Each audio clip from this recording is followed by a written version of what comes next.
Trump کی دھمکیاں، Ukraine کے صدر نے ہتھیار ڈال دیے، ٹرمپ کا یوکرین کے معدنی ذخائر ہڑپ کرنے کا منصوبہ سامنے آ گیا۔ یوکرین کے پاس کون کون سی معدنیات موجود ہیں؟ یوکرین کی معدنیات امریکہ کے لیے اہم کیوں ہیں؟ السلام علیکم ناظرین، میں ہوں آپ کا میزبان عمر فاروق اور آپ دیکھ رہے ہیں میرا یوٹیوب چینل آگاہی 313۔ ٹرمپ نے جنگ زدہ یوکرین کو بالآخر مجبور کر دیا کہ وہ اپنے قیمتی ذخائر امریکہ کے حوالے کر دے۔ برطانوی میڈیا کے مطابق یوکرین کے صدر زیلنسکی نے امریکی دباؤ کے تحت ملک کے اہم معدنی وسائل امریکہ کے حوالے کرنے پر رضامندی ظاہر کر دی ہے۔ اس معاہدے کے تحت امریکہ کو یوکرین کے قیمتی معدنی ذخائر تک رسائی حاصل ہو گئی ہے، جو صنعتی اور دفاعی شعبوں کے لیے انتہائی اہم سمجھے جاتے ہیں۔ یہ پیش رفت ایک ایسے وقت میں سامنے آئی ہے جب امریکی صدر ڈونلڈ ٹرمپ نے روس یوکرین جنگ بندی کے بدلے یوکرین سے $500 ارب کا معاوضے کا مطالبہ کیا تھا۔ یہ موقف جو ٹرمپ نے اپناتے ہوئے یہ کہا تھا کہ جنگ کے دوران امریکہ نے یوکرین کی مدد کے لیے اتنی بڑی خطیر رقم خرچ کی ہے، لہذا یوکرین ہمیں یہ رقم واپس کرے۔ ابتدا میں زیلنسکی جو اس کے یوکرین کے صدر ہیں، اس مطالبے کی مخالفت کی اور ملک کے دفاع پر زور دیا، تاہم حالیہ رپورٹس کے مطابق انہوں نے اپنے معدنی وسائل امریکہ کے حوالے کرنے پر آمادگی ظاہر کر دی ہے۔ اس معاہدے سے یہ جو معدنی ذخائر ہیں یوکرین کے، یہ امریکہ کو دینے کے حوالے سے جو معاہدہ ہونے جا رہا ہے، اس معاہدے سے قبل صدر زیلنسکی دورہ واشنگٹن اور صدر ٹرمپ سے ملاقات کی منصوبہ بندی اس وقت کی جا رہی ہے۔ یوکرینی حکام کا بھی یہ کہنا ہے کہ دونوں ملکوں کے درمیان معاہدے پر جمعے تک دستخط کا امکان ہے۔ دونوں ممالک کے درمیان معدنیات کے معاہدے پر یوکرینی وزیر خارجہ اور امریکی سیکرٹری خارجہ دستخط کریں گے۔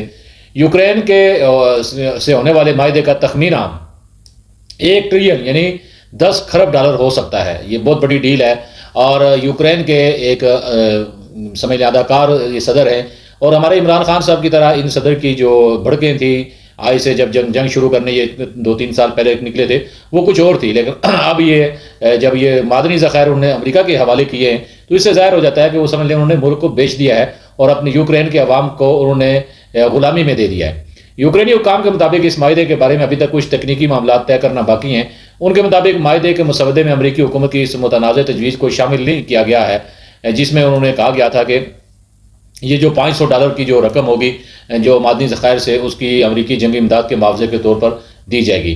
یوکرینی عہدیدار کے مطابق مسودے میں کہا گیا ہے کہ امریکہ اور یوکرین مشترکہ طور پر ایک فنڈ قائم کریں گے جس میں یوکرین مستقبل میں معدنیات، تیل اور گیس سے ہونے والی 50% آمدن شامل کرے گا۔ ناظرین، بڑی ہی دلچسپ یہ سٹوری ہے، اور یوکرین عہدیداروں کے مطابق معاہدے کے مسودے میں امریکہ کی جانب سے یوکرین کی سیکیورٹی کی ضمانت کا معاملہ ابھی تک شامل نہیں ہے۔ ان کے بقول اس معاملے پر اس وقت متبادل خیال کیا جائے گا جب دونوں ملکوں کے صدور کی ملاقات ہوگی۔ یعنی امریکہ یہ معدنی ذخائر بھی لے رہا ہے اور یوکرین کو سیکیورٹی کے حوالے سے جو اس وقت جنگ کا سامنا ہے اس حوالے سے بھی ان کو کوئی تحفظ فراہم نہیں کر رہا۔ امریکہ اور یوکرین کے درمیان معاہدے کے مسودے پر پیش رفت ایسے وقت میں سامنے آئی ہے جب صدر ٹرمپ اور ان کے یوکرینی ہم منصب کے درمیان گزشتہ ہفتے سخت بیانات کا تبادلہ ہوا تھا۔ صدر زیلنسکی نے کہا تھا کہ رواں ماہ کے آغاز میں انہوں نے امریکی وزیر خزانہ سے کیف میں ملاقات کے دوران مجوزہ معاہدے پر دستخط کرنے سے انکار کر دیا تھا۔ بعد ازاں زیلنسکی نے جرمنی کے شہر میونخ میں ایک امریکی نائب صدر جی وینس سے ملاقات کی تھی، اور اس ملاقات میں انہوں نے امریکہ کے مجوزہ معاہدے میں یوکرین کی سیکیورٹی شامل نہ ہونے کی وجہ سے اس پر دوبارہ اعتراض کیا تھا، جس کے بعد صدر ٹرمپ نے زیلنسکی کے بغیر انتخابات کے ایک امر قرار دیا تھا۔ یوکرین کے صدر زیلنسکی نے پہلی مرتبہ ڈونلڈ ٹرمپ کو یوکرین میں موجود معدنیات تک رسائی دینے کی پیشکش گزشتہ برس ستمبر میں کی تھی، جو ان کے نام نہاد فتح کے منصوبے کا حصہ تھی۔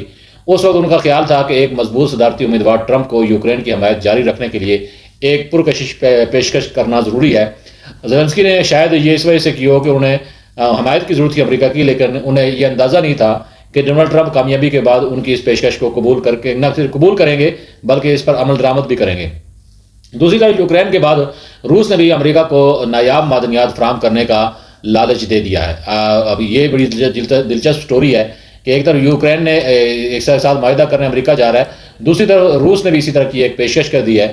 پیر کی شام ولادیمیر پوٹین نے روسی زمین کی نایاب معدنیات امریکی کمپنیوں کو فروخت کرنے کی پیشکش کی، جن میں روس کے زیر قبضہ یوکرین کے علاقے بھی شامل ہیں۔ دی گارڈینز کی رپورٹ کے مطابق پوٹین نے کہا کہ ہم اپنے شراکت داروں بشمول امریکہ کے ساتھ کام کرنے کے لیے تیار ہیں۔ انہوں نے کہا کہ روس دوبارہ امریکہ کو ایلومینیم فروخت کرنے کا عمل شروع کر سکتا ہے۔ اس کے ساتھ ساتھ روسی صدر پوٹین نے وضاحت کی کہ امریکہ یوکرین صدارتی معاہدے سے ہمارا کوئی لینا دینا نہیں ہے، مطلب یہ ہوا کہ روس اس معاملے سے دستبردار ہو گیا ہے کہ امریکہ اگر یوکرین کے معدنی ذخائر کو حاصل کرتا ہے امریکہ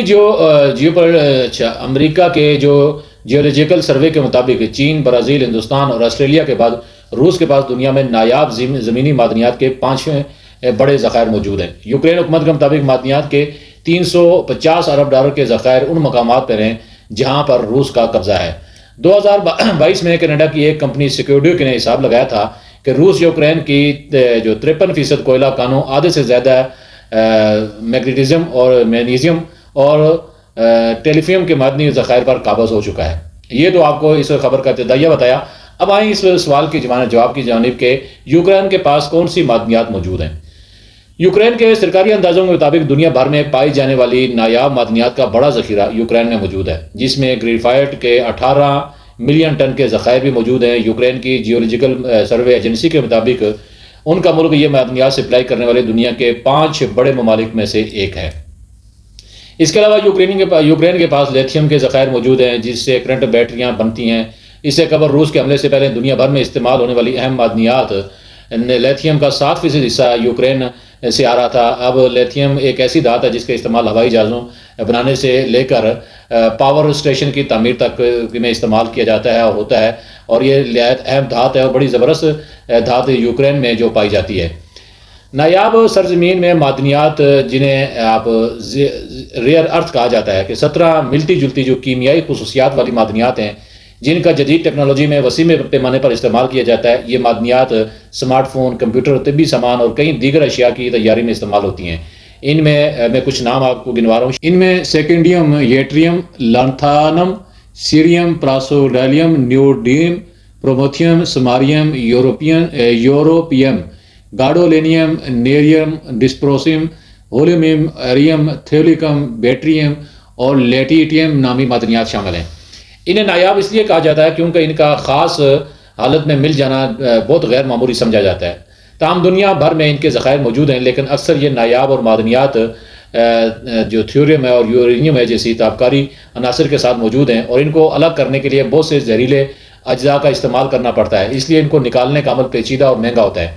یورپی یونین کی جانب سے جن 30 اجزاء کی انتہائی اہم مواد کے طور پر تعریف کی گئی ہے، ان میں سے 21 یوکرین میں پائی جاتی ہیں، اور دنیا میں موجود نایاب معدنیات کے ذخائر کا 5% اسی ملک میں ہے۔ اب جن علاقوں میں یہ ذخائر موجود ہیں، ان میں سے زیادہ تر یوکرین کے جو علاقے ہیں کرسٹالین شیلڈو نامی علاقے جنوب میں اڈوو سمندر میں ہیں، اور زیادہ تر علاقے روس کے قبضے میں ہیں۔ تاہم جو کچھ روس کے شہر ہیں کیلومیڈل، ہوسٹلیم یا زنٹومیر خطوں میں ان کے ذخائر ابھی بھی موجود ہیں، اور ماہرین کا کہنا ہے کہ سینکڑوں اشیاء کی شناخت ہوئی ہے، لیکن ان میں سے چند ہی کو نکالنا معاشی اعتبار سے سود مند ہو سکتا ہے۔ یوکرین کی حکومت کے مطابق ملک میں 4.5 لاکھ ٹن لیتھیم کے ذخائر موجود ہیں۔ روس نے وہ لیتھیم ذخائر پر بھی قبضہ کر رکھا ہے۔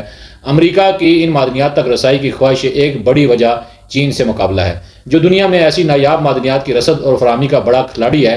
گزشتہ دہائیوں کے دوران چین نایاب معدنیات نکالنے اور انہیں پروسیس کرنے میں عالمی سطح پر بہت آگے نکل چکا ہے، اور اس وقت وہ امریکہ اور باقی ممالک کو نہ صرف چیلنج کر رہا ہے، بلکہ اس کے پاس صرف 80 سے 70% تک کی پروڈکشن موجود ہے، بلکہ 90% پروسیسنگ بھی چین کے پاس ہی ہے، اور چین پر یہ انحصار ہی امریکہ کو پریشان کیا ہوا ہے۔ آخر یہی معدنیات جدید ٹیکنالوجی کے لیے ضروری ہیں، جس میں الیکٹرک گاڑیوں سے لے کر اسلحہ تک بنایا جاتا ہے، اور اس میں یہ معدنیات شامل ہوتی ہیں۔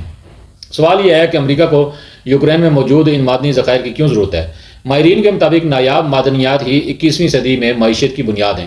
ان کے مطابق تجدید شدہ توانائی، عسکری ساز و سامان اور انڈسٹریل جو انفراسٹرکچر ہے، اس کا دار و مدار انہی معدنیات پر ہے، اور یہ کسی بھی ملک کا اسٹریٹجک، معاشی اور علاقائی کردار بڑھانے میں مددگار ثابت ہوتی ہیں۔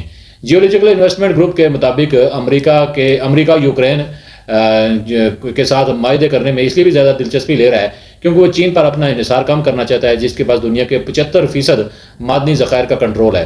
گزشتہ برس دسمبر میں چین نے کچھ نایاب جو معدنیات کی امریکہ برآمد پر پابندی عائد کر دی تھی، جبکہ اس سے قبل ان معدنیات کی دنیا بھر میں برآمد کو محدود کر دیا تھا۔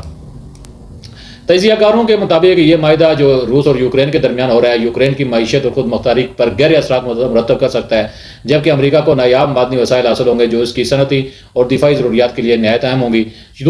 ناظرین، یہ تھا ہمارا آج کا ولاگ۔ اس ساری بات کا خلاصہ یہ ہے کہ امریکہ نے یوکرین روس جنگ سے اب فائدہ اٹھاتے ہوئے یوکرین کو مجبور کر دیا ہے کہ وہ اپنے معدنی جتنے بھی وسائل ہیں اور اہم قیمتی نایاب یہ جو معدنیات ہیں اس پہ اب وہ قبضہ کر لے گا، اور جو زیلنسکی نے روس کے ساتھ جنگ چھیڑی تھی اس کی قیمت انہیں اب اپنا ملک بیچ کر ادا کرنا پڑ رہی ہے۔